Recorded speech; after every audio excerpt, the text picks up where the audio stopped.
And Deven Clarke joins us now in the studio to talk more about this story involving the execution of Chris Young and covering that story as a journalist. Let's back up for a second and talk a little bit more about how you got involved with this story. Many of us remember the killing of Hasmukh Patel back in 2004. An arrest was made, and here we are, 2018. The story comes full circle. And I was told to go and interview Christopher Young about a week before his execution. So I actually got a chance to speak to him and have him relive the entire event that led him to the place where he was. Thank you, first of all, for being here to talk about this. We know it's a tough subject, and journalists are often selected, of course, to witness an execution. But what makes this so unique is you weren't just seeing it as a journalist, because you actually got to meet him, talk to him, and get to know him as a person before this. Real quick before we get, had you ever done anything like this before as a journalist, Deven? I have never, ever experienced an execution, nor have I spoken to a death row inmate who was scheduled to be executed. So it was a first for me. So talk about the person, what that was like to interview him, first of all. So when I got to know him, it was really interesting because this was 12 years after he had been sentenced to death row. He didn't have any of the drugs that he used before. He didn't have all the alcohol that had filled his system and convoluted his mind and his thinking. So he was pretty much a normal, likable guy. It was really interesting to know that he was about to be killed. He really turned his life around when he was incarcerated, right? I mean, he actually started helping other people. He got off drugs, as you said. Right, and his aunt brought kids from her church to him so that he would be able to mentor them through the glass. He wasn't able to necessarily play basketball with them or hang out with them, but he was able to talk to them and show them, hey, look, if you don't change your life around, this is the type of situation you could end up in. So he feels like he saved a lot of lives. And it's even to the point where the victim's family, the man who he killed, his son, was also at the push for clemency, just so that Christopher Young could continue these type of mentorship programs that he's been doing. Chris had been in prison long enough and had enough time to not only think about what he had done, but also to look back on his community, the East Side community. And he said he had some very interesting observations about what is happening on San Antonio's East Side and has been happening for a number of years. Right, and he wasn't trying to make any excuses for his actions, Sure. but he did point out that a large part of that community where he grew up in is impoverished. A lot of kids don't have the opportunities to go to school, to have positive role models. We actually have a clip from that interview, and you can take a listen to it. People need to make the politicians come into the communities. The East Side shouldn't be like it is at all. You know, it shouldn't be impoverished like it was. You know, you got the East Side of San Antonio, but you got this big old AT&T Center where the Spurs play right there and smack in the middle. That's where all the money's going. You know what I'm saying? Once they move it there, they want to fix the streets. It should have been done that. You know, it's only going to happen through the voters. Wow, putting money into it and actually the infrastructure and giving opportunities to people who live there, I think is what he's really saying, and he didn't have that. Absolutely, absolutely. And like I said before, he said he wasn't making any excuses, but it just goes on to show, because this is a guy who said he played 4 instruments growing up: the viola, the violin, the bass, and the cello. Then when his father died, the only thing he could find to kind of comfort him was the gangs. So he joined a gang, and that's just kind of how his life spiraled out of control from there. All right, take us further along the timeline there, Deven. The other part of the job was to not only meet him and talk to him and get to know him a little bit better after all these years, but then to cover the actual execution, which wound up happening after all, despite the efforts to save his life, as you said, from Hash Patel's son. Right.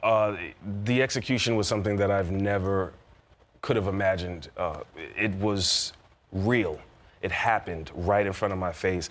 And I knew executions happened. I've read about them before his execution. I went on the TDCJ website and I just read hundreds of last statements from offenders who were already executed. But then going and seeing the process was something that was very surreal. As soon as I walked in, it was only journalists and people from the state who attended. He was already strapped to the gurney. His hands were bound by some sort of an ace bandage type of material. The needles and the solution was already partially flowing in his veins.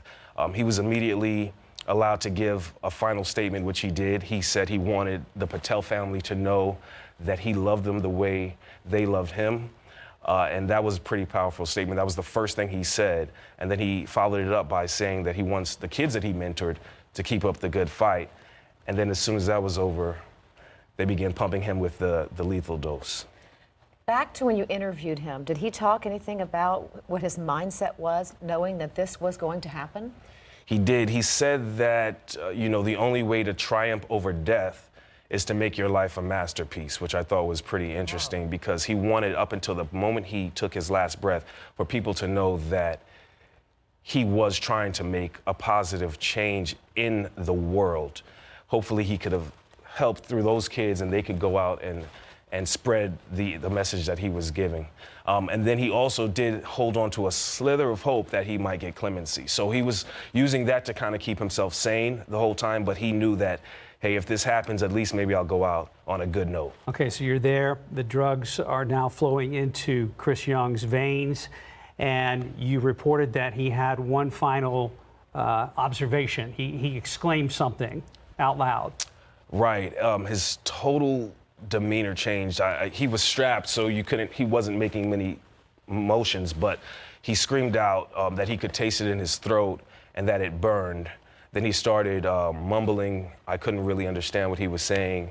Then he was breathing, and then slowly his breaths got quieter, and then they eventually stopped, and that was your job that day. Yeah. That's the tough part sometimes of what we do as a journalist. When it was all said and done, is this something you regretted doing? Or is it something that, what do you take away from it personally? Because you did know him as a human being, not just as a person who was an inmate. That's a really good question, because that's something I'm still processing. I'm still coming to grips with everything that happened.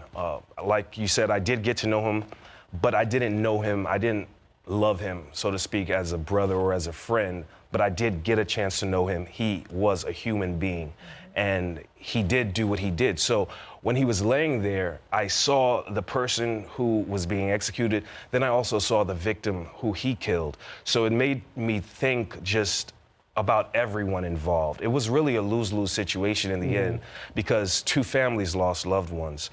And this is the law, though. The state carried out the law as we know it to be. So it isn't something that I regret. It is something that I'm happy I did, because I now can actually vouch for the fact that, hey, life is real. This is really what happens on a day-to-day basis. And like you said, journalism is something that is just very matter of fact. Sometimes we don't like the stories we cover. Sometimes they make us uncomfortable. But this is happening. And I was glad that I was able to be there and at least bring the story to the people of San Antonio. And we thank you for that, actually. We thank you for doing that and educating all of us. And, you know, the lesson here, there's just a lot of tragedy that came out of it on both sides. Right, absolutely. And hopefully, at least, maybe the mentorship that he was able to provide for some of those kids can live on. Maybe And the saved victim's their family can now start to move on and have some closure, perhaps. Absolutely. Okay. Thank you, Deven Deven, so Clarke, much for being thank with you. us. Thank you so much.